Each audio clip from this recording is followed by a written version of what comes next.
touchdowns. He's averaging 5.7 yards per attempt. And the backup, A&M Smith, he's averaging 30 carries for 155 yards and 5.2 yards per carry. And both of those guys are totaling this Aggie offense to do 172 rushing yards per game. And like I said earlier, this is something where the Razorbacks have struggled all season, is trying to establish a run defense, especially against guys like Tanks Bigsby. It wasn't really productive for him. So I definitely think that the Razorbacks have to get things going. But A&M doesn't really have a good wide receiver core. Osborne opted out. Chapman and Buckley got injured, and Davis and Rodgers both left to the NFL draft last year. And their leading receiver is actually running back. A&M Smith has 17 catches for 223 yards and 3 touchdowns, averaging 13.1 yards per carry from the running back. But their really good wide receiver is wide receiver Chase Lane. He has 16 catches for 222 yards and 2 touchdowns. Really, really good performance from him. And watch out for tight end Jalen Whittemore and their offensive line. Both of those guys are really good at blocking, and I think that's the main reason Texas A&M has such a running game. I'm not confident in the Arkansas Razorbacks offensive line. I just don't think they're as good as A&M's. The Arkansas has talent. A&M has talent, but A&M's offensive line is just bigger, stronger, and it makes sense because they've actually had good coaches, good offensive line coaches the last few years, unlike Arkansas, which really didn't have one under the way that Chad Morris ran its offensive linemen. But Texas and A&M wide receiver core is still pretty good, even though they had that one guy opt out, and they had those 2 guys get injured. But I think the key for this is stop Isaiah Spiller, force Kellen Mond to throw the ball out, get turnovers, win the game. Now, Texas A&M defense isn't bad, but I wouldn't really call it good, averaging 29 points allowed per game with 279 passing yards, and they have a lot of pretty good corners. I think that's something that a lot of people don't appreciate, is they've been able to stop the passing better than most teams. I don't think Texas A&M has a bad defense in the SEC. You look at bad defenses in Florida, it doesn't look good at all. And teams like Mizzou don't really look that good. But then you look at really good corners like Arkansas, Georgia, and I think Texas A&M kind of falls in the middle of the pack there. But their rushing defense has been incredible. 75 rushing yards allowed per game. That's ridiculous to think about. And I think that's going to struggle for Boyd and Smith on Arkansas to try to get a running game because you play a good team and they stop you on the rushing side of the ball. 75 yards is unheard of in today's game. Averaging 354 total, which is a pretty low number. I think Arkansas has to be more efficient on offense. I can't stress that enough because of how good this Texas A&M defense is against the run and how bad Arkansas is against the run. It's one of those situations where one team's negative is another team's positive. So Arkansas is a bad running offense and Texas A&M has a good running defense. So that's going to make it a lot harder for the Razorbacks. But moving over to the injury reports, both teams coming off a bye, so these lists are relatively small compared to all year. Arkansas has been banged up most of the season. However, they're looking fine right now. Monteric Brown, Dorian Gerald, and Bumper Pool are all the injuries. Gerald is, quote, iffy by Sam Pittman, and that's kind of in the air. He was seen wearing a green shirt at practice, which means he was practicing without contact. He's an ankle injury. I would expect him to play, but I don't know how many snaps he would be getting in all. I'm expecting Brown to play for sure because Brown got moved in, and then Jerry Jacobs opted out of the season, and it makes sense because Hudson Clark was going to get his spot. It makes sense for his career and everything. So that's why I think Brown is back, because there's no reason Jacobs would opt out if Brown wasn't already back. Brown, I'm not really sure on Bumper Pool. He has a rib issue. I just think that's a situation where you have to monitor him in practice, and I would expect some game time decision, but he's a big part into stopping the rushing defense. This team, though, is a lot healthier. We had a lot of guys play against Ole Miss that were injured, but were able to play, like Rakeem Boyd, Chalon Burks, Grant Morgan. All these guys had pretty bad injuries, and some of them didn't even get any practice reps in, like Grant Morgan, because of their injuries, but they still played, which shows the physical toughness and how much these players want to play under Coach Sam Pittman, but they're healthier now because of the bye week. Texas A&M, though, doesn't really have a ton of injuries. However, except their wide receiver Caleb Chapman is out for the season. He had a season-ending injury. Wide receiver Hezekiah Jones should play, according to quarterback Kellen Mond, and possibly could play along with cornerback Eric Young. He could possibly play for the Texas A&M Aggies. Both of those guys going to have a pretty big impact on the game if they get to play. Now looking at Vegas and BPI here.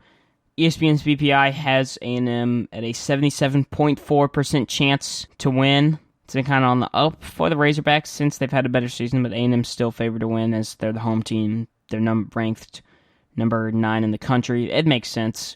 However, the line opened at -15 for Texas A&M and has shifted down to -11. I saw it at -10.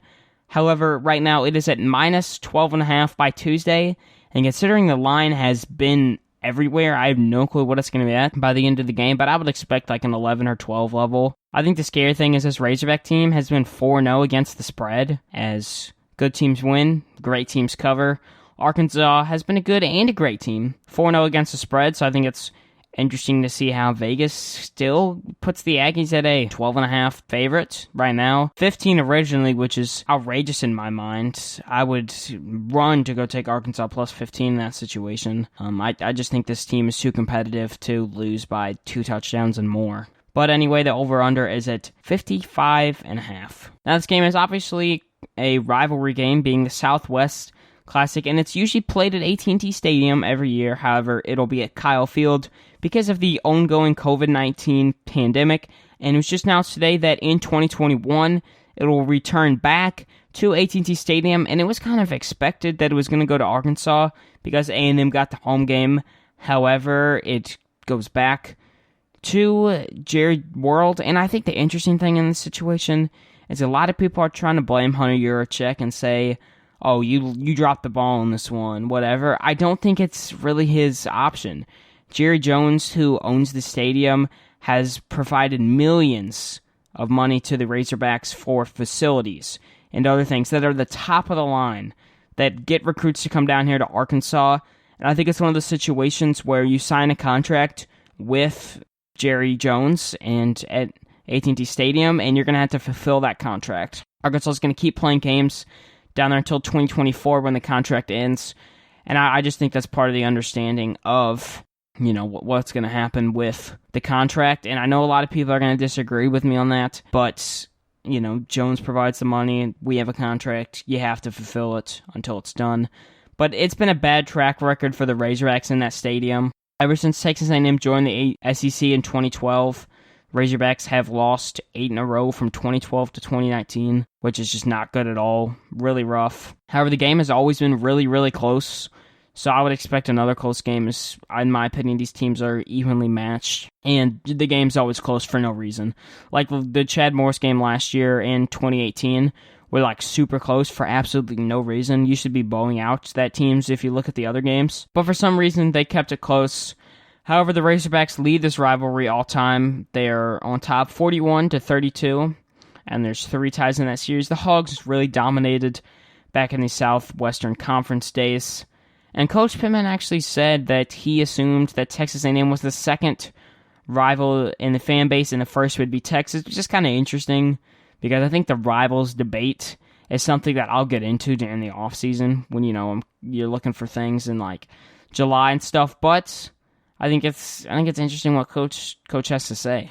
But lastly, my prediction for this game. I think it's going to be close regardless of who wins.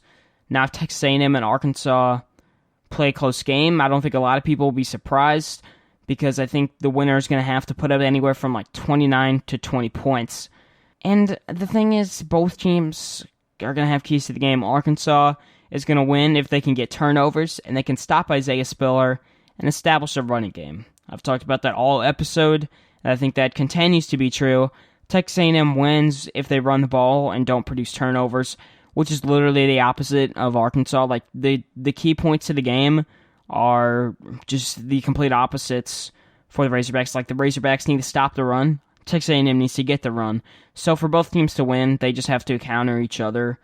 But I'm going to say Arkansas's going to stop the running game. I think they're going to do this because they're going to be at full strength for the most part. on defense. And I think the thing is, when we look at Arkansas versus running backs, it's not really that bad until you go to Tanks Bigsby, but that week we had so many guys banged up against Auburn, it was ridiculous. So I can understand why he ran all over us, but I think we'll be healthy and be able to stop Spiller to some extent. Now, I'd put him probably in like the 80, 90-yard range. I don't think he's going to go off. I don't think he's going to have a bad game, but it's hard to stop one of the best running backs in the SEC. And I also like Odom with a week off.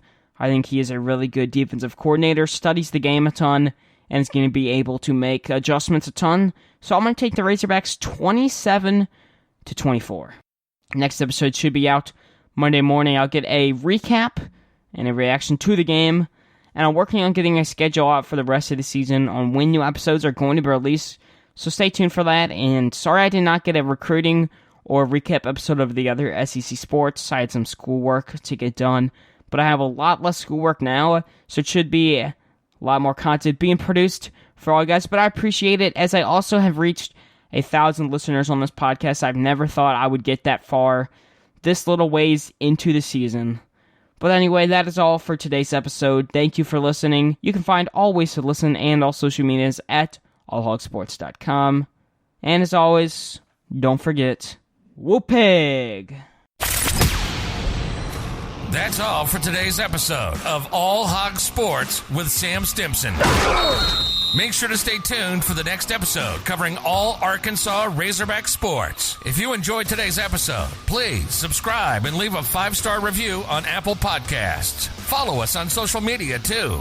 On Twitter and Instagram at All Hog Sports Pod. Like on Facebook at All Hog Sports and Arkansas Razorbacks Podcast. And on YouTube at that same name. Thanks for tuning in to today's episode.